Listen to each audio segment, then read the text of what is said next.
So now I want to speak on the human fight. And what I mean by that is that we have to stop being afraid of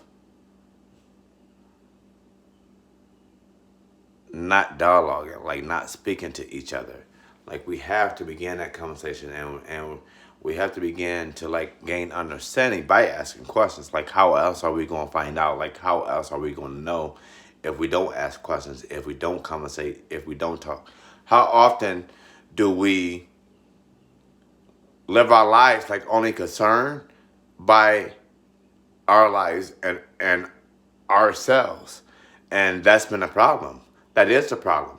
And so when you have a situation like the George Floyd situation that happens, or that people are shocked and amazed that things happen, and I guarantee you that you can ask any African American male about their experience and their views when it comes to officers. Not all police officers. I can't say that I despise or that I dislike all police officers.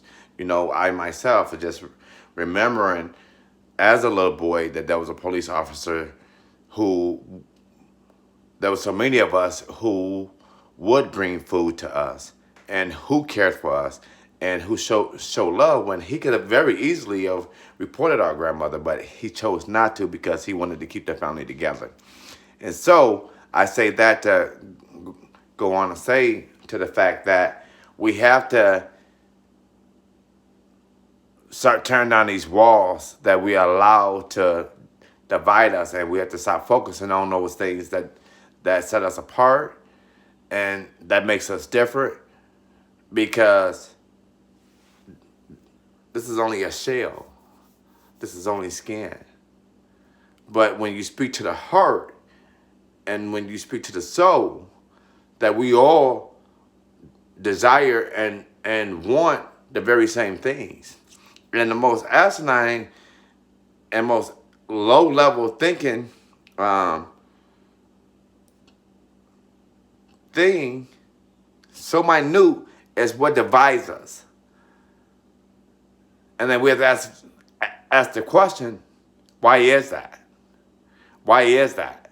Because as we start the dialogue and as we start to speak to each other, and as we step outside those boxes to gain understanding, to gain knowledge of how other people live, what other people experience, we can go from living in two Americas to just one. We then can unite this country again, because we all have the same common cause, and we should all be upset, because racism and bigotry is an American problem, and we shouldn't be okay with that. We shouldn't be okay until every American, every human being in this world has the same rights, treated with the same fair treatment, and that we all have respect for each other. And like I was telling my family doctor a couple weeks ago, people are speaking and we're hearing it, but are we listening to it? And that's what the voices are saying in the street. That's what the voices that is protesting, that's boycotting, they're speaking.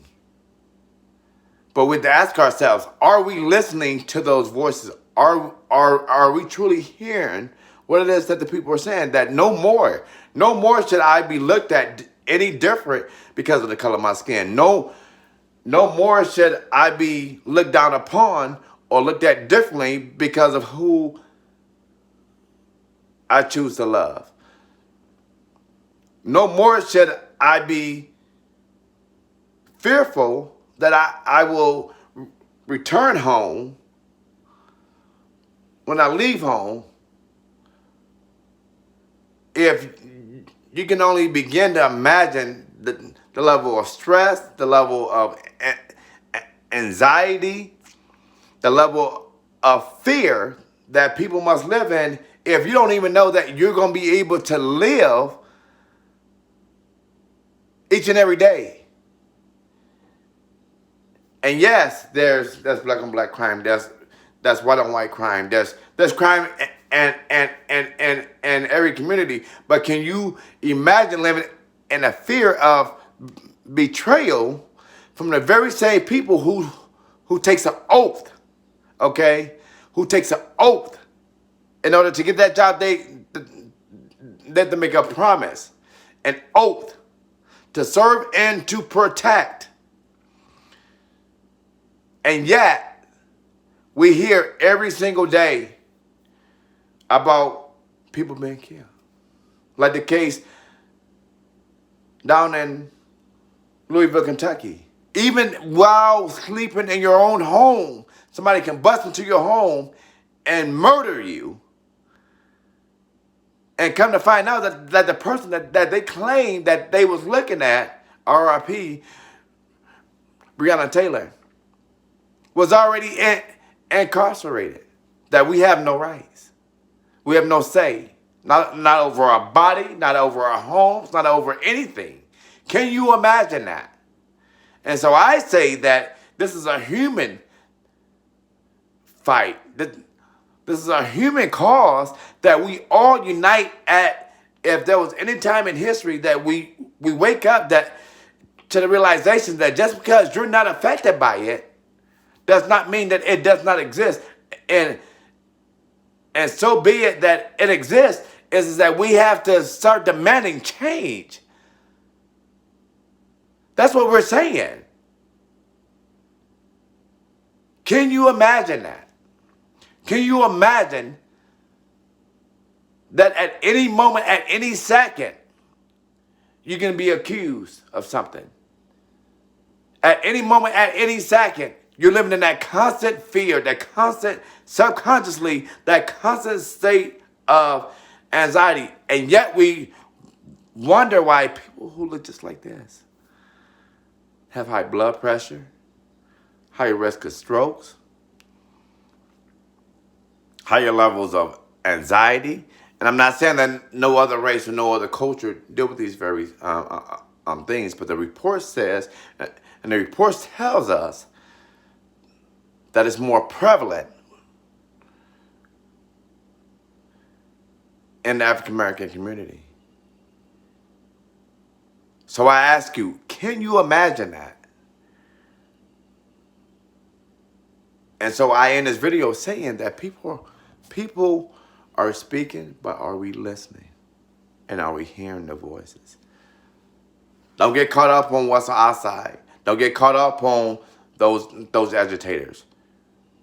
Don't get caught up on anything other than the fact, because when we do that, what we're really saying is that a pair of shoes, not to justify it, or outfit or material things, yet again, is more important than a human life. What we are saying, and even speaking to the agitators, that you have no right, that for the first time in history, that we finally have our chance to let and allow our voices to be heard, that you have no right to come and interfere with that. And then you'll see stories like I seen this morning about Seattle. All peaceful, all boom, boom, boom, boom. Where's the agitators there? And so I say, again, people are speaking, but are we listening? And I say that, what have you done today to gain and to grow in your understanding of how other people live outside of where you live at? I challenge you to do that. I challenge you to, for 5 seconds, listen to the stories. For 5 seconds, lay aside your biases and truly listen to what it is that the people are saying.